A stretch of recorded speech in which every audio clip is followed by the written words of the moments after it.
ਨਮੋ ਬੁੱਧਾ, ਜੈ ਭੀਮ, ਜੈ ਭਾਰਤ। ਜਿਸ ਤਰ੍ਹਾਂ यूके, यूरोप ਅਤੇ ਹੋਰ ਸਾਰੇ ਹੀ ਦੇਸ਼ਾਂ ਵਿੱਚ ਸਕਾਈ ਚੈਨਲ 772 ਜੋ ਕਿ ਕਾਂਛੀ ਟੀਵੀ ਦੇ ਜਰੀਏ ਲੋਟਸ ਟੀਵੀ ਵੇਖ ਰਹੇ ਹੋ। Lotus TV doctor Ambedkar memorial committee Great Britain ਦਾ ਮੀਡੀਆ ਵਿੰਗ ਹੈ, ਬੁੱਧਿਸਟ ਇੰਟਰਨੈਸ਼ਨਲ ਮੀਡੀਆ ਵਿੰਗ, ਜੋ ਕਿ ਆਪ ਸਭ ਦਾ ਨਿੱਘਾ ਸਵਾਗਤ ਕਰਦਾ ਹੈ। कोटि कोटि प्रणाम तथागत बुद्ध, कोटि कोटि प्रणाम बाबा साहब भीमराव अंबेडकर, जिन्हां दे कारवे दी, जिन्हां दे धम्म दी गल करदे हां, जिन्हां दे समाज दी गल करदे हां। बाबा साहब नूं कोटि कोटि प्रणाम करदे हां कि किस तरह दा कारवा साडे हथ फड़ाया ते उस ते चलदे होए अपना ते अपने समाज दा जो अच्छा निर्वाण ते अच्छा जीवन पद्धर जिहड़ा है करन दी कोशिश करदे हां। सब तो पहला अज दे प्रोग्राम की सेवा साडे बहुत ही आदरणीय साथी हैं, बहुत ही उन्हां दा बाबा साहब दे लई तथागत बुद्ध दे धम्म दे लई बहुत ही देन है। जिस तरह Indian Buddhist culture centre Ambedkar international mission London जो कि आज के प्रोग्राम की सेवा करवा रहे हैं ਤੇ ਜਿਸ ਦੇ ਵਿੱਚ ਖਾਸ ਕਰਕੇ ਮੈਂ ਆਪਣੇ ਆਦਰਣੀय ਸਾਥੀ ਬਹੁਤ ਹੀ ਡੈਡੀਕੇਟਡ ਹਨ, ਬਹੁਤ ਕੰਮ ਕੀਤਾ ਹੈ ਬਾਬਾ ਸਾਹਿਬ ਦੇ ਮਿਸ਼ਨ ਦੇ ਲਈ, ਤਥਾਗਤ ਬੁੱਧ ਦੇ ਧੰਮ ਦੇ ਲਈ, ਤੇ ਬਹੁਤ ਸੇਵਾ ਉਹਨਾਂ ਨੇ ਅੰਬੇਡਕਰ ਇੰਟਰਨੈਸ਼ਨਲ ਮਿਸ਼ਨ ਦੀ ਕੀਤੀ ਹੈ।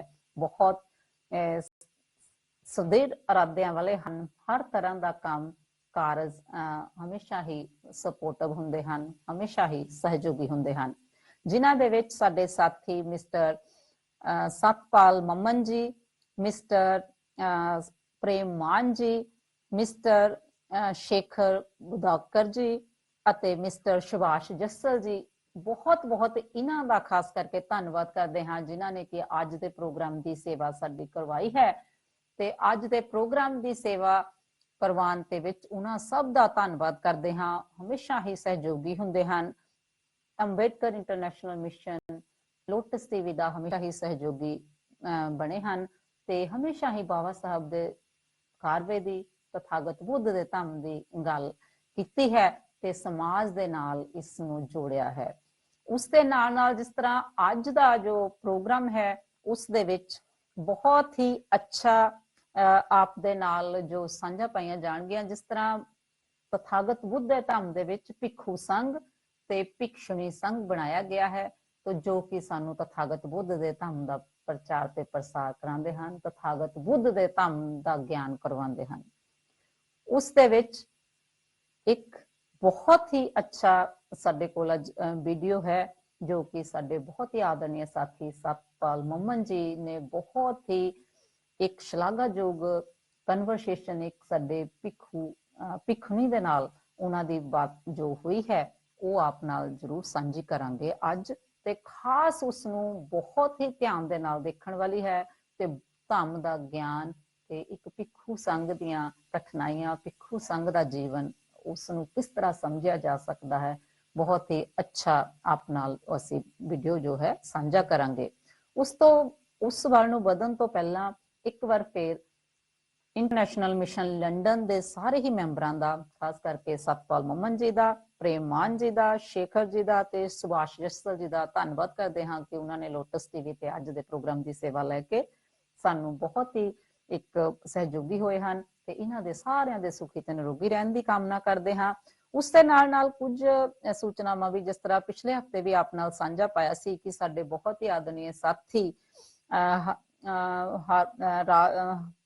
ਹੰਸ ਰਾਜ ਬੈਂਸ ਜੀ ਤੇ ਸਾਡੇ ਬਹੁਤ ਹੀ ਆਦਰਣੀय ਭੈਣ ਜੀ ਨਿਰਮਲਾ ਬੈਂਸ ਜੀ ਦੇ ਪੁੱਤਰ ਦਵਿੰਦਰ ਬੈਂਸ ਜੀ ਦਾ ਜੋ ਵਿਆਹ ਹੋਇਆ ਹੈ ਤੇ ਉਹਨਾਂ ਦੇ ਮੰਮੀ ਡੈਡੀ ਨਿਰਮਲਾ ਬੈਂਸ ਜੀ ਤੇ ਹੰਸ ਰਾਜ ਬੈਂਸ ਜੀ ਇੰਡੀਆ ਤੋਂ ਵਾਪਸ ਆ ਗਏ ਹਨ ਤੇ ਉਹ ਉਹਨਾਂ ਦੇ ਪੁੱਤਰ ਦੀ ਖੁਸ਼ੀ ਵਿੱਚ ਬੁੱਧ ਵਿਹਾਰ ਨੂੰ 50 ਪੌਂਡ ਦਾਨ ਦੇ ਰਹੇ ਹਨ। ਤੇ ਉਹਨਾਂ ਦੇ ਪਿਛਲੇ ਹਫ਼ਤੇ ਨਾਨਾ ਤੇ ਨਾਨੀ ਜੀ ਨੇ ਵੀ ਜੋ ਉਹਨਾਂ ਦੇ ਦੀਆਂ ਖੁਸ਼ੀਆਂ ਸਾਡੇ ਨਾਲ ਸਾਂਝੀਆਂ ਕੀਤੀਆਂ ਸਨ ਤੇ ਪੂਰੇ ਹੀ ਪਰਿਵਾਰ ਨੂੰ ਦਵਿੰਦਰ ਬੈਂਸ ਦੇ ਵਿਆਹ ਦੀਆਂ ਵਧਾਈਆਂ ਦਿੰਦੇ ਹਾਂ ਤੇ ਸਾਰੇ ਹੀ ਰਿਸ਼ਤੇਦਾਰਾਂ ਨੂੰ ਵਧਾਈਆਂ ਦਿੰਦੇ ਹਾਂ ਤੇ ਪਰਿਵਾਰ ਦੇ ਸੁਖੀ ਤੇ ਨਿਰੋਗੀ ਰਹਿਣ ਦੀ ਕਾਮਨਾ ਕਰਦੇ ਹਾਂ। ਉਸ ਦੇ ਨਾਲ ਨਾਲ ਸਾਡੇ ਬਹੁਤ ਹੀ ਆਦਰਣੀय ਭੈਣ ਜੀ ਸਤਿਆ ਭਾਟੀਆ ਜੀ ਬਿਲਸਟਨ ਤੋਂ ਹਨ ਤੇ ਉਹਨਾਂ ਨੇ ਆਪਣੇ ਜੋ ਕਿ ਪਿਤਾ ਜੀ ਆਪਣੇ ਸਹੁਰਾ ਸਾਹਿਬ ਚਾਨਣ ਰਾਮ ਜੀ ਦੀ ਯਾਦ ਦੇ ਵਿੱਚ 100 ਪੌਂਡ ਬੁੱਧ ਵਿਹਾਰ ਨੂੰ ਦਾਨ ਦਿੱਤਾ ਹੈ। ਭੈਣ ਜੀ ਸਤਿਆ ਭਾਟੀਆ ਜੀ ਦਾ ਬਹੁਤ ਬਹੁਤ ਧੰਨਵਾਦ ਕਰਦੇ ਹਾਂ ਕਿ ਉਹਨਾਂ ਨੇ ਆਪਣੇ ਪਿਤਾ ਜੀ ਦੇ ਫਾਦਰ ਇਨ ਲਾਅ ਨੂੰ ਯਾਦ ਕਰਦੇ ਹੋਏ ਬੁੱਧ ਵਿਹਾਰ ਦੇ ਵਿੱਚ ਜੋ ਦਾਨ 100 ਪੰਡ ਦਿੱਤਾ ਹੈ ਤੇ ਉਹਨਾਂ ਦੇ ਸੁਖੀ ਤੇ ਨਿਰੋਗੀ ਰਹਿਣ ਦੀ ਕਾਮਨਾ ਕਰਦੇ ਹਾਂ। ਉਸ ਦੇ ਨਾਲ ਨਾਲ ਸਾਡੇ ਭੈਣ ਜੀ ਸਮਿਤਰੀ ਦਾਦਰਾ ਜੀ ਚਾਨਣ ਰਾਮ ਜੀ ਸਾਡੇ ਆਦਰਣੀय ਸਾਥੀ ਸਨ ਤੇ ਸਮਿਤਰੀ ਦਾਦਰਾ ਜੀ ਦੇ ਪਿਤਾ ਜੀ ਸਨ ਤੇ ਸਾਡੇ ਬਹੁਤ ਹੀ ਆਦਰਣੀय ਸਾਥੀ ਦੀਸ਼ ਰਾਏ ਦਾਦਰਾ ਜੀ ਦੇ ਫਾਦਰ ਇਨ ਲਾਅ ਸਨ। ਸਮਿਤਰੀ ਦਾਦਰਾ ਜੀ ਤੇ ਜਗਦੀਸ਼ ਰਾਏ ਦਾਦਰਾ ਜੀ ਵੀ 50 ਪਾਉਂਡ ਉਹਨਾਂ ਦੀ ਯਾਦ ਵਿੱਚ ਲੋਟਸ ਟੀਵੀ ਨੂੰ ਦੇ ਰਹੇ ਹਨ। ਦਾਦਰਾ ਪਰਿਵਾਰ ਦਾ ਬਹੁਤ ਬਹੁਤ ਧੰਨਵਾਦ ਕਰਦੇ ਹਾਂ, ਉਹਨਾਂ ਦੇ ਸੁਖੀ ਤੇ ਨਿਰੋਗੀ ਰਹਿਣ ਦੀ ਕਾਮਨਾ ਕਰਦੇ ਹਾਂ। ਜਿਸ ਤਰ੍ਹਾਂ ਸਾਡੇ ਭੈਣ ਜੀ ਸਮਿਤਰੀ ਦਾਦਰਾ ਜੀ ਹਮੇਸ਼ਾ ਹੀ ਸਹਿਯੋਗੀ ਹੁੰਦੇ ਹਨ ਤੇ ਸਾਡੇ ਉਹਨਾਂ ਦੇ ਬੇਟੇ ਸਾਰੇ ਹੀ ਬੱਚੇ ਬਹੁਤ ਹੀ ਸਹਿਯੋਗੀ ਹੁੰਦੇ ਹਨ ਤੇ ਦਾਦਰਾ ਪਰਿਵਾਰ ਦਾ ਇੱਕ ਵਾਰ ਫਿਰ ਧੰਨਵਾਦ ਕਰਦੇ ਹਾਂ ਤੇ ਉਹਨਾਂ ਨੂੰ ਉਹਨਾਂ ਦੇ ਪਿਤਾ ਜੀ ਨੂੰ ਚਾਨਣ ਰਾਮ ਜੀ ਨੂੰ ਵੀ ਆਪਣੇ ਵੱਲੋਂ ਸ਼ਰਧਾਂਜਲੀ ਦਿੰਦੇ ਹਾਂ, ਕੋਟੀ ਕੋਟੀ ਨਿਮਨ ਕਰਦੇ ਹਾਂ।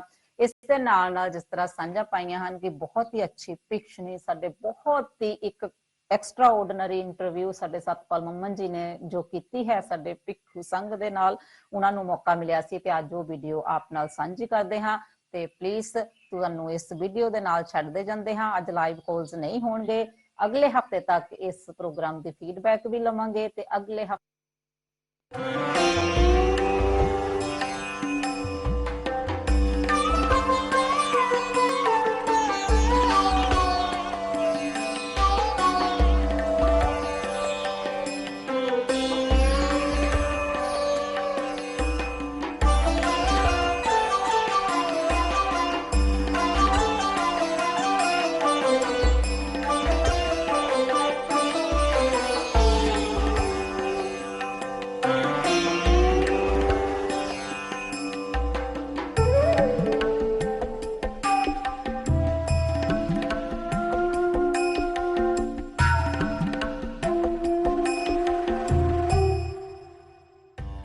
Welcome to today's program. Today we have a most distinguished guest, a most eminent personality, the most venerable Vimuththa Therani, who will be our guest. Welcome to the program, Vimuththa Therani ji. Thank you very much. Theruvan Saranai, it's nice to be here. Today we will explore why you have chosen the path of a Buddhist nun, and we will explore the background that has led for you to adopt this path, and then develop further some ideas about Buddhist practices, and also develop an understanding of meditation. So tell me, what brought you to adopt this path of a Buddhist nun? Firstly, I would like to say that my path was very different, and after finishing my studies, I started working in 2 companies, and then out of these 2 companies, I handled a very high rank designation, as you call it in the world, position of a sales manager and trainer as well. I was in training and development, and when I was in one of these companies working, there was so much of demanding decisions, and the stress levels were increasing. We were of course trained to handle the increasing stress levels as well, but I was always wondering, what is the purpose of life, and what are we here for? And yes, of course, I was receiving a very good income, and I was able to travel a lot, and I explored many things, different paths in life. But that always brought me to this same question: what am I doing with my life? And how is it that at one time I'm extremely happy, and one time I'm extremely sad? And I was wanting more and wanting more, and thinking that if I have so much more, maybe I would be happy at that time. And the more I reached out in this process, I discovered one day that I'm actually quite uncomfortable and sad inside. But outside, in the outside world, to the outside world, they would see me as an extremely successful person. But within myself, I was having different complications and different questions which had no reasoning or rhythm or rhyme in life. So I really wanted to discover is there a way that we could balance out life? Is there a way which we could take some time to ease off a little bit? And yes, I did take the time to ease off. And at that time I was very well, I was very at peace, and calmness followed and everything. But the moment again that I was back in so many things as we call life, everything else came.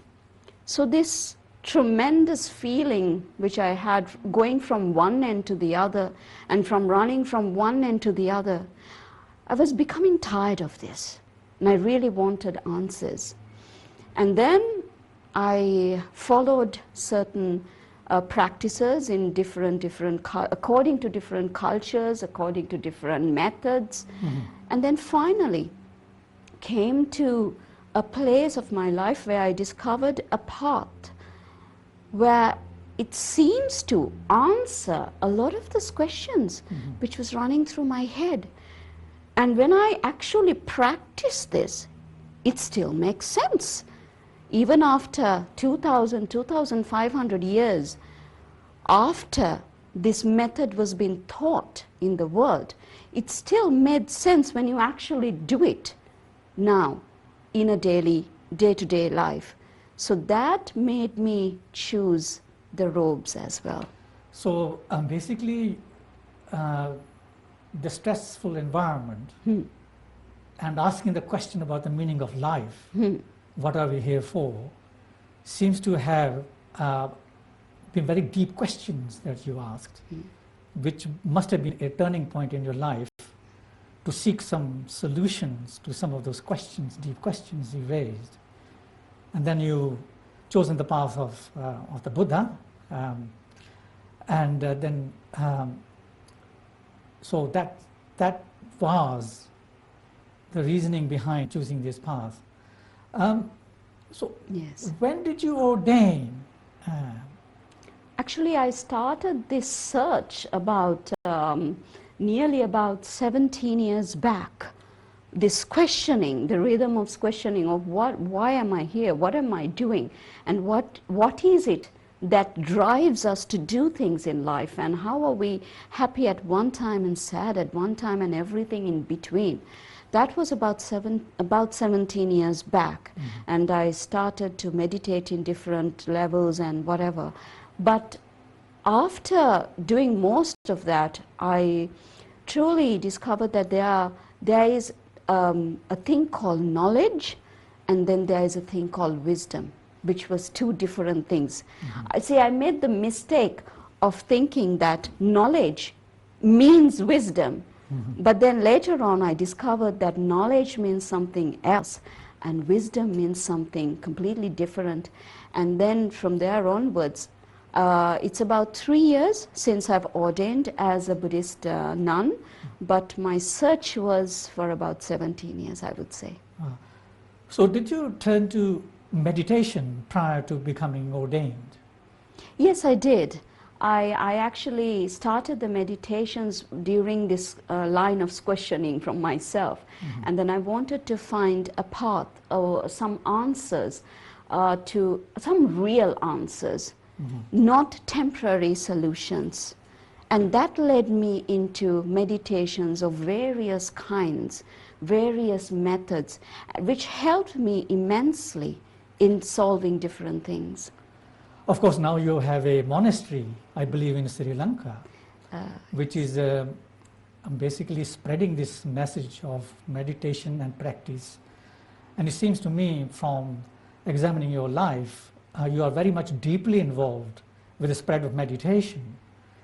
And meditation is something that the Western world is now adopting as a way of self-development and self-improvement. And so have you found an echo with meditation practice that you undertake and how it is applied in the West? You know, developing myself was a very humble process.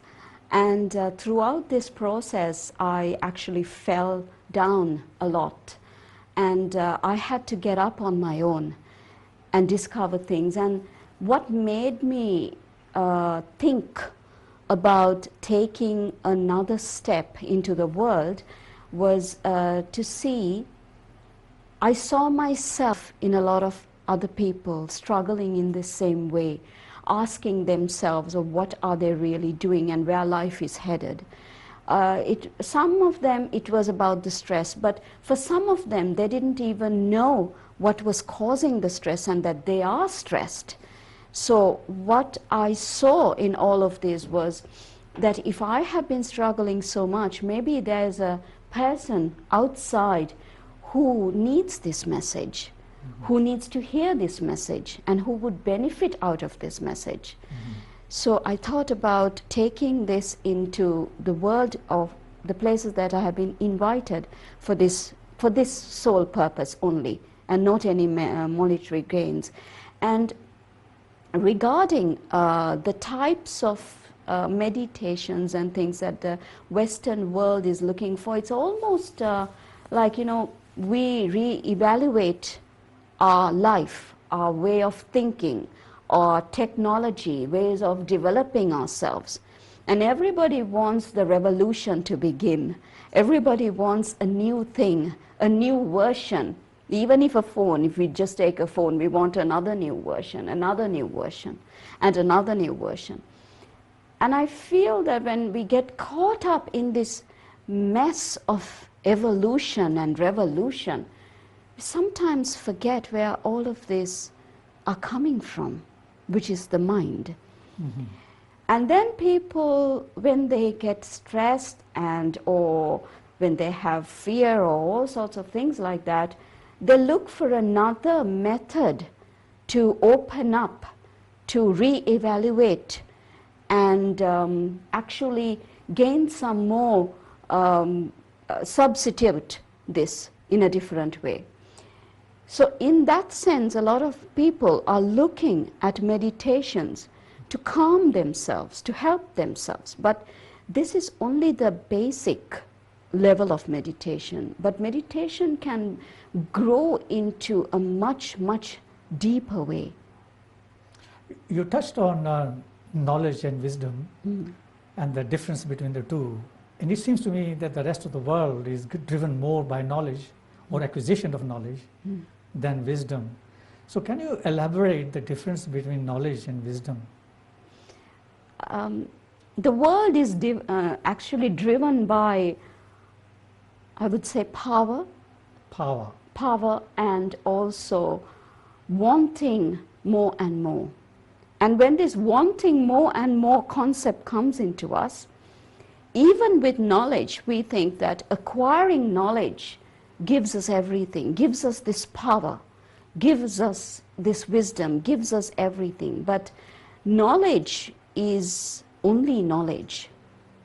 I would elaborate on this. I'll give an example. You see, a child goes through maybe nursery to kindergarten to year 5 to grade 10 or O levels and whatever. And the person acquires knowledge on how to do things. But that person will only be successful when he goes out to the world and when he starts working and when he starts doing. Because that's where the application comes of the knowledge gained. And through the knowledge gained, you gain another level of wisdom. Because when you interact with people, when you deal with people, you get to know what was being taught and how to apply what was being taught. For that part, you need the wisdom. And what we have today is we have so much of knowledge, everywhere. You just Google everything. Even meditation, the methods, the ways of meditation can be just Googled. But where is the wisdom? The wisdom is in the practice of meditation. So it seems to me the wisdom is something that decides between what is right and what is wrong. And knowledge is just acquisition of knowledge, knowing things, but not how to apply that knowledge. Will that be a correct way of describing it? Yes, exactly. So in terms of meditation, can you briefly say what is meditation and how does meditation help the individual? Meditation means the awareness of the mind, being aware of the mind. Because if I give an example, how do we actually do things? How do we really see things? How do we hear things? How do we touch things? How do we smell, taste things? We think that it's through the eyes. Yes, part of it, the first part of it is through the eyes. But actually, it gets stored somewhere in which is called the mind. And through the mind, you're able to address what you're seeing, that you are seeing things, that you are aware of things. This awareness part of seeing things is done through the mind. The awareness part of hearing things is not only the ear, it's through your mind that you know and that you feel and that you taste and that you could touch and feel. It's because of the mind, the awareness of the mind. So everything that we do, you see, we get so complicated in day-to-day life. We think we have to do hundreds of things, maybe thousands of things. But actually this can be brought down just to 6 things, which is the awareness of the 6 senses through the eyes and the sight, and the awareness of the sight, the awareness of sound, the awareness of smell, the awareness of taste and touch. This is all in the mind. So what we really do in meditation is we try to build a method to see the mind, how the mind works, how the mind takes decisions, on what levels they take the decisions. These 5 or 6 senses that all humans possess, subject to the hearing working and the eyesight working, the sense of touch and smell and all these things. So it seems to me that this is very universal. It applies to all human beings. Yes. That somehow these senses are the inputs into the mind, and the mind itself also has these thought processes which are its input. So meditation allows you to do what? Is it the case that the human mind or the senses cling to these feelings and sensations, that we don't actually, we sort of attach ourselves to these things and then we don't let go, and these become the stress points? Is that how it's working? Yes, it is.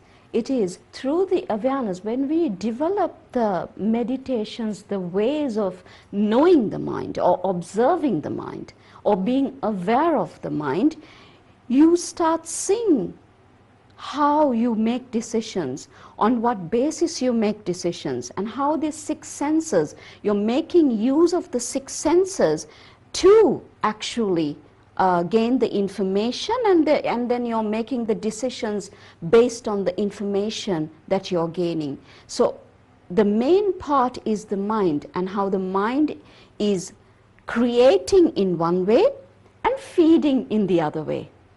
So it's a back and forth process. So it's like a mirror. Yes, it's a mirror. And what we're trying to do Reflects. here, yes, we are trying to see the reflections.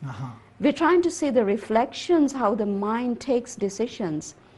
Because if we are able to be aware how the mind takes the decisions, maybe we can change the decisions. Okay, that's very profound.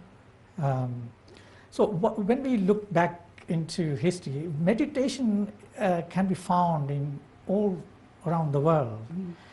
And when you see an image of the Buddha, he's in a sitting posture in a contemplative state, he's meditating.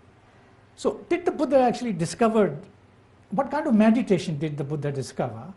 And we hear that Buddha attained enlightenment. So can you tell us, what is it that the Buddha discovered? Was it a particular type of meditation? And what is the meaning of enlightenment? I think that would be quite interesting to know from yourself. A prince called Siddhartha, who had basically everything in life, monetary. He had the palaces, he had a beautiful wife, he had his kingdom, and he was just going to be crowned as the king of that kingdom. Basically, he had everything, but his mind was focusing on something completely different. He was wondering, why am I happy at one point, and why am I sad at one point? After having all of these things, all the luxuries that the world could offer me, I have this, but I still feel lonely, and I still feel sad, and I still feel agitated, and I still feel angry, and I still have fear within myself. And is there a way to get rid of this? Not on a temporary basis, because I can do that on a temporary basis, he thought. But is it possible? Is there a way, or is there a method to get rid of this suffering completely, not temporarily, but permanently? Is there a way? And that's why he left everything that he ever owned and thought, I can't discover this being here. Maybe there's a teacher, maybe there's a way, maybe there's a method that I should follow in order for me to eradicate suffering. You see, his journey is all about completely taking off suffering, not on a temporary basis, but complete eradication of suffering. So he went to many teachers, many ways, many methods. He learned all of this. But then again he discovered that yes, it's a temporary solution, but it's not a permanent solution. And then one day he started to think about life again, and then he started meditating in a completely different way. All the other methods helped him to a certain extent, but then he developed something completely different. He discovered something completely different. What he discovered was the method of vipassana meditation. We call this the vipassana meditation. And so vipassana meditation is like insight into your being. Yes, as a person. Insight, actually it could be taken as insight into what life is, insight into what the world is, insight, actually he came from the world. He looked at the world and thought, actually what we are seeing as the world is one world, but what we are seeing with our senses, hearing, that is another world. Deep within is another world. So he discovered there are two worlds, and how does these two worlds form is actually from one world. Is everything to do with the six senses. And then he discovered, no, there's another world. All this is created from the mind, and mind itself is a world. So this was the vipassana that he discovered. This is the insight that he discovered. And then he went into seeing the sides of the mind, the new phases of the mind. As the mind changes, each phase showing one angle, and then going into a completely different angle, and then showing that angle, and then going into another completely different angle. He discovered how the mind works with all these new phases from time to time. When it's agitation, it's a new phase. When it's craving, it's another phase. So he discovered this, what we say as insight is the discoveration of the phases of the mind, being aware of the mind. So is it fair to say that enlightenment is something that has awakened the Buddha to the realities of life and the realities of the mind? And the mind itself is involved in so many passions because of the senses. And it's able to rise above that, it's able to burn away those passions. Is that a fair summary? Yes, it is. It is. And also, I would elaborate a little bit more on that. He also discovered that we think that it is because of the six senses that the mind is being controlled. But he discovered that it's because of the mind that the six senses are being controlled. See, he discovered a completely different angle of this. And then he went deeply into how we make decisions, on what basis we make decisions. And through that, he discovered a universal language in between all of these things, where it applies not to one person, or it doesn't apply just to only the mankind, but it applies to all living beings on all different realms, all different worlds, the animal kingdom, you name it. It's the same theory which works, it's the same theory. And this was the universal language actually that he discovered. It seems like there's a point when there is unsatisfactoriness. And Buddhism describes it as a dukkha, status of unsatisfactoriness. Then he goes through this understanding of unsatisfactoriness and comes out being enlightened by understanding the operation of the world. And so it's many times you see that the human condition is described in three different ways. You have this element of greed that all humans possess. And there's also this element of hatred, ill will. And there is also this amazing aspect, something called the delusion. We think we know something, but we actually don't. So can you elaborate on these ideas of greed, hatred, and delusion, which are very deep concepts, maybe not being able to cover this in this particular program. But is that the case, that these basic elements are universal, and therefore that makes the Buddha's discovery universal? Yes, of course. The basic fact is that we get attached to things. But why do a person get attached to things? It is because it seems to be very desirable at one point of time, but then it starts to change. And when a situation starts to change, we actually start discovering even more ways how to hold on to what is changing. And that builds even more desire. And then we are experiencing the pleasures of the world, or our senses, or whatever you want to name it and call it. But it's still the desire which keeps us going in this way. And when we cling from one thing to the other, we are telling ourselves, as long as I have this, I will be happy. And as long as I don't have this, I'm not going to be happy. So of course, I want to be happy. And this happiness, we are always searching for happiness. But by searching for happiness in the wrong directions, in the wrong places, we are actually getting attached to more and more of the desiring part of happiness.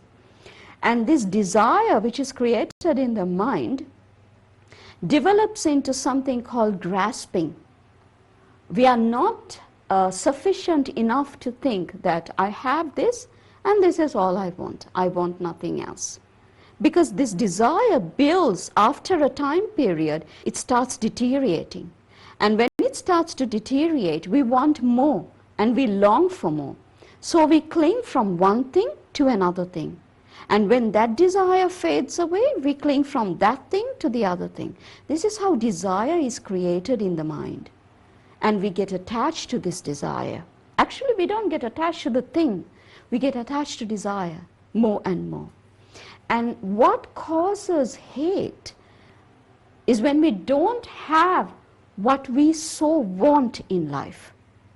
That builds hate. So the other side, I would say, if desire is in one side, the complete other side of this face is hate and ill will and fear and agitation and everything which is combined. Because I don't have my way. I can't get my way. I can't get my point across. And I can't have everything that I want the way I desire.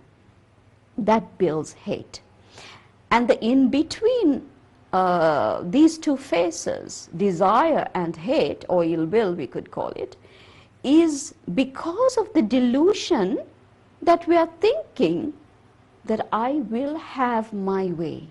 I can have everything that I so want in life. And I can actually hold on to this as well. But the fact in life is that it arises, it lasts for some time, and then it starts to deteriorate, and then it fades away. Just like life itself. You begin with birth, it lasts for a time, then it starts to decay, and then it starts to fade away. So this is the same theory which goes through the patterns of desire, hate, and the delusion of life. That we are thinking that I will have everything that I want, maybe one day, maybe not at this time, but maybe another time. Then this delusion builds more into desire.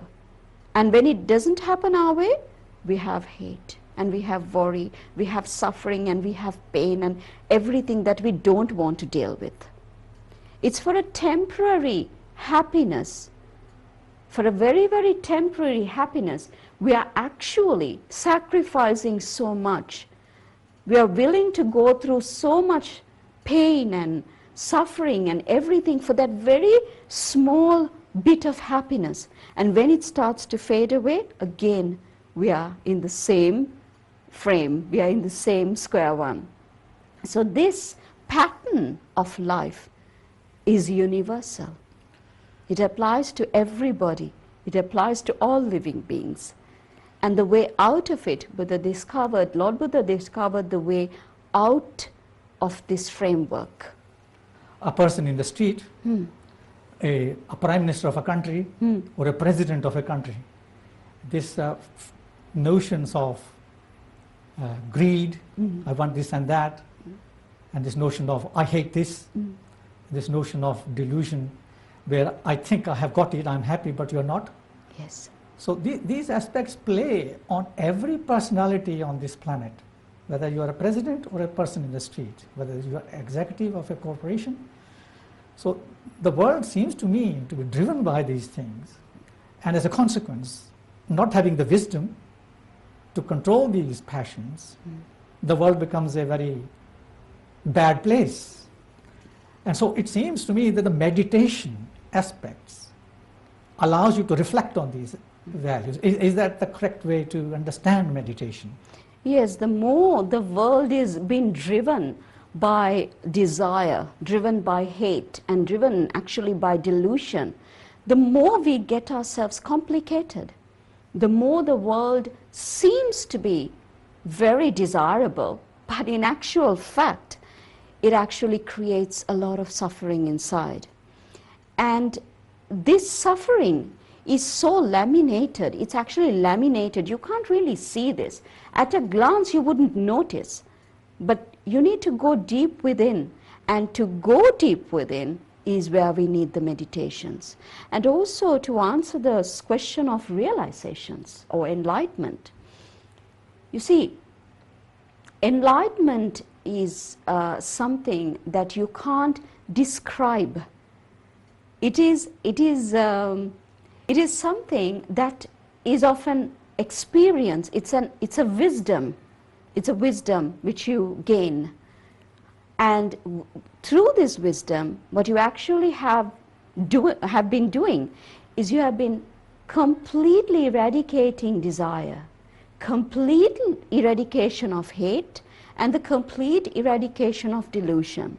Because once you eradicate delusion, the other two falls just like dominoes. And to be able to say a little bit about the fact of enlightenment, it's almost like, think if you don't feel unhappy or sad, you're just content with everything. Think if you're in a state of mind where nothing can affect you, no anger can affect you, no hatred can affect you, nothing will affect you and give you sadness and give you pain, because you're in contentment with everything which is around you and which is within you. It's a state like that. That leads me to another question. Critics of meditation say that meditation is very self-indulgent, and it's about the person, it's about self. Now, do you agree with that assessment, or do you think meditation has value for the rest of the world? It's not self-indulgent, it's not selfish. And how does it relate to the rest of the world? Or can you explain a little bit about that? Actually, yeah, it's a very, very good question. Yes and no answers for that. Well, yes, because it is looking at oneself. It is looking at an internal side of a person. But in another way, let me explain this with an example. Say if a person is sick, what does he have to do? Is there any point in giving medicine to the other person? The next person who is with you, maybe a family member, maybe a friend? Because a person is sick. When a person is sick, he should or she should take medication. And the medication which is consumed by that person may not apply for the other person, because the other person is actually not sick. So it is something like this. First, we need to realize what we have been going through in life, and what we have been experiencing in life, what we have been wanting in life, and where it has driven us in life. So, when we talk about those topics, it has to be with a person as such, with an individual as such, with one person. It starts with one person. Of course, that person needs to have healing in order to heal somebody else. That's the concept behind meditation. That's a brilliant answer. Yeah, and to actually be healed or be tranquil or be calm and have this feeling of nothing could affect you any further, then you will be able to heal another person. This idea of having a good and a bad, and then having a neutral position, do you think reaching or being identified with a neutral position is a state of being indifferent? For instance, there may be other people suffering around you, and if I've developed a state of where none of these things affect me, but do you think this indifferent to other people's suffering? Can you elaborate on that? Or does meditation enable you to reach out to other people? And how does that happen? What happens is, it's like first healing yourself. When you heal yourself, yes, in a way you can call it you are indifferent, because in a way nothing could affect you any further. But in a different sense, because of the wisdom, because it's not the knowledge, because of the wisdom, you're able to see a wide range after that. You're able to see the entire span of things after that. And then you start healing whatever that can be healed in that sense. Because every person living makes their own decisions whether to suffer or whether not to suffer. So Karmically it affects.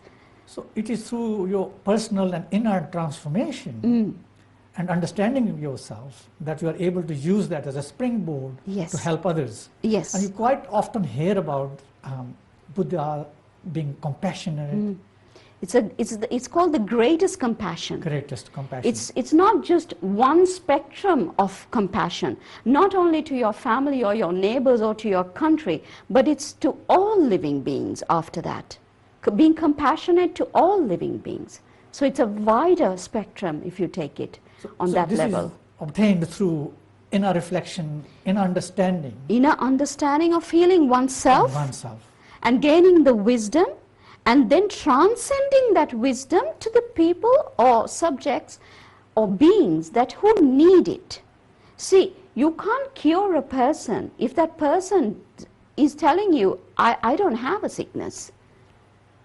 If a person is saying, I have a sickness, I have a problem, please help me in this, then you're able to transcend that It seems to wisdom. me it's like psychotherapy. Yeah, it is.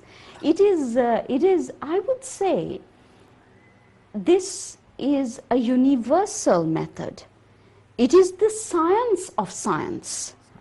We call science, we have there are so many talks about science, so many new developments, so many reaching out to new projects, as I said, new innovations and revolutions and everything in science. But have we been able to feed the world?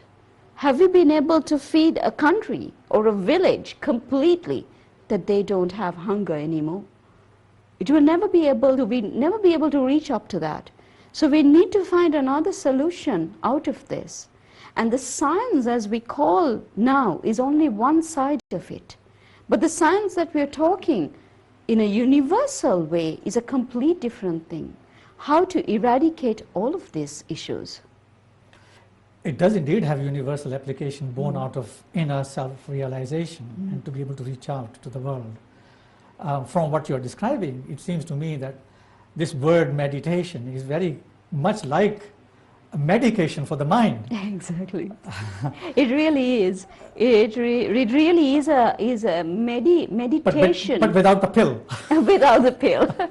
It's healing. It's to do with calmness and healing, and it is a medication. We treat our body. We treat our body in so many different ways. We think about going to the gym and being fit and taking organic food and, so many elaborated cultures go into elaborated things, but where is the wellness of the mind? Wellness of the mind comes through the awareness of the mind.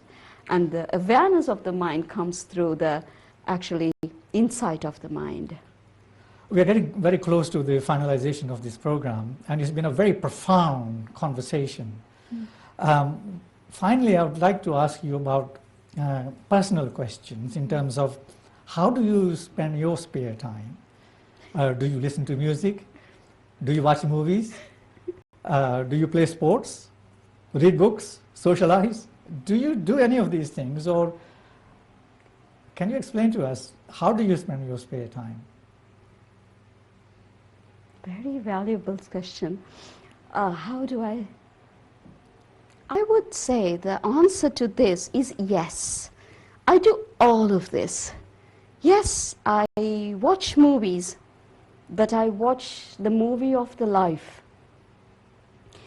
Yes, I would say I listen to music, but I listen to the rhythm which is in the mind, which has this attachment and detachment, the rhythm of the sounds of that. Yes, I do play the sports where I could see myself on how I conduct myself in everything. And yes, I do read. I do read the book of the universe. So your preoccupation is mostly focused on achieving liberation and freedom from these passions and try and guide the world Yes. onto a path of wisdom through self-reflection, then spreading the message out. So most of the other activities are focused around that. So in totality, you appear to be more focused on the line of wisdom and teaching and preaching and making other people to come out of this cycle of greed, ill will, and delusion. Do you have a message for the audience, for our viewers, in a nutshell? Yes, I do. I would actually like to say to anyone who is watching this clip that all the complications that we see through ourselves and throughout the world is only a temporary basis. If you can actually reach out to your mind and the ways of the mind, understand the ways of the thinking pattern, then you are able to free yourself from suffering. And that is the strongest message that I can give you. There is a way out of this problem. It's up to you whether you want to choose it or whether you don't want to choose it. There is a way to eradicate suffering completely. That's if you want to choose it or if you want to leave it. And I urge everyone to find this method, to seek the unseekable, because it could be found, and it has been found, and it will be found. Thank you very much. Well, thank you very much for that profound message. The whole conversation has been a profound conversation, and we thank you again for taking out time, and we thank our viewers for taking out your time to listen in to this powerful conversation. Until next time, when we will have another distinguished and preeminent personality. And so, thanks again for watching this program.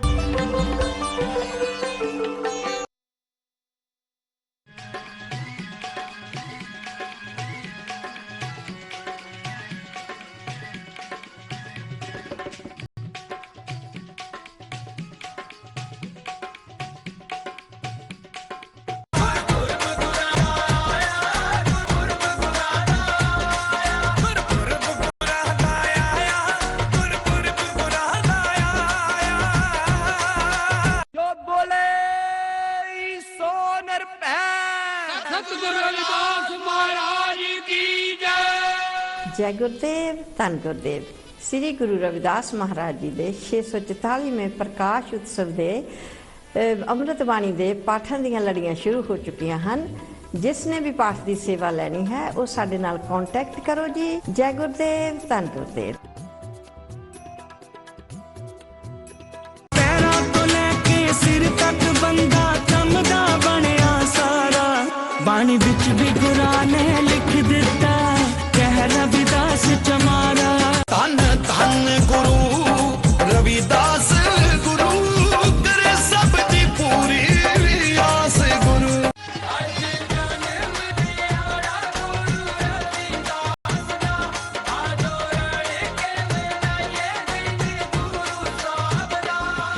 अखां च दीदार तेरा बुल्ला उत्ते बाणी तेरी तेरे नाम लाती जिंद जान सतगुरु। गुड़ नालों खंड मिठी खंड नालों शहद मिठा शहद नालों मिठा तेरा नाम सतगुरु। बधाइयां जी बधाइयां बधाइयां जी बधाइयां जी बधाइयां बधाइयां जी। काशी टीवी देख रिया सारी संगतां नू बधाइयां बधाइयां जी बधाइयां बधाइयां जी।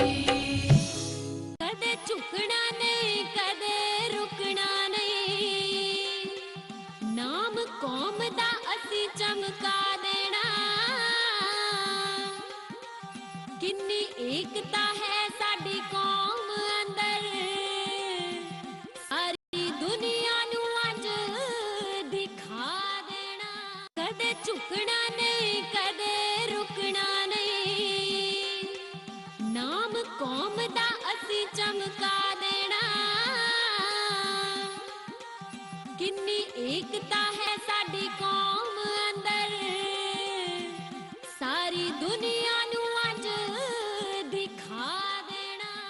बधाइयाँ जी बधाइयाँ बधाइयाँ जी बधाइयाँ जी बधाइयाँ बधाइयाँ जी कांची टीवी देख रहा सारी संगतां नू बधाइयाँ बधाइयाँ जी बधाइयाँ बधाइयाँ जी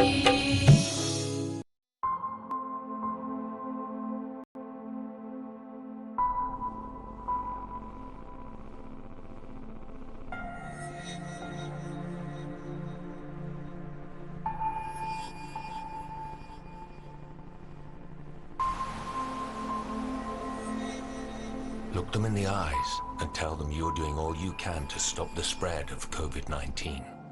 Stay home, protect the NHS, save lives. Right now, TalkTalk are giving you a massive entertainment package for a tiny price. Because for just £25.50 a month for 24 months, you can get fast, reliable Fibre 35 broadband, plus TalkTalk TV, and you get Amazon Prime on it for a whole year.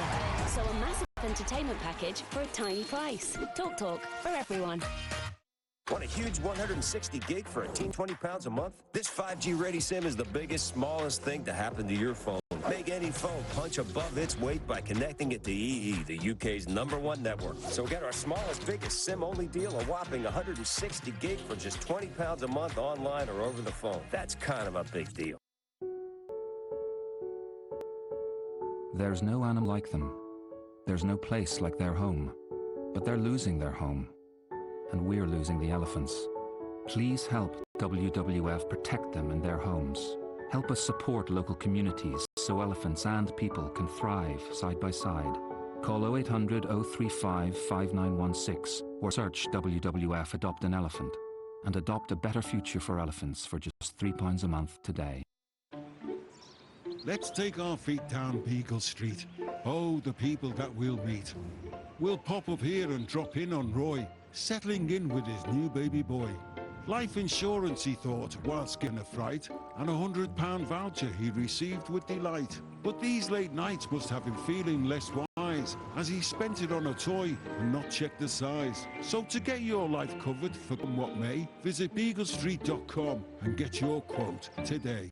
And come back home, best you wash it, fish, bash, wash it, like boy. Peloton, come on, let's get this workout started.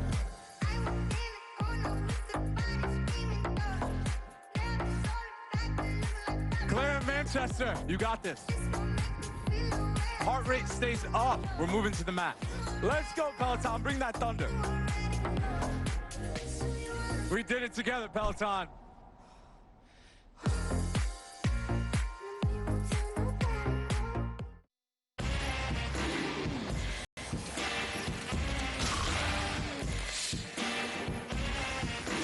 Velvety vanilla ice cream, covered with the perfect balance of Magnum cracking chocolate and rich caramel sauce.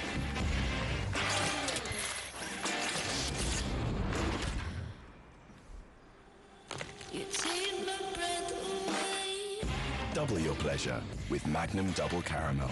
Magnum, true to pleasure. Strength is man. Inactius, fragrance for man. Oi, cut it out. Man is...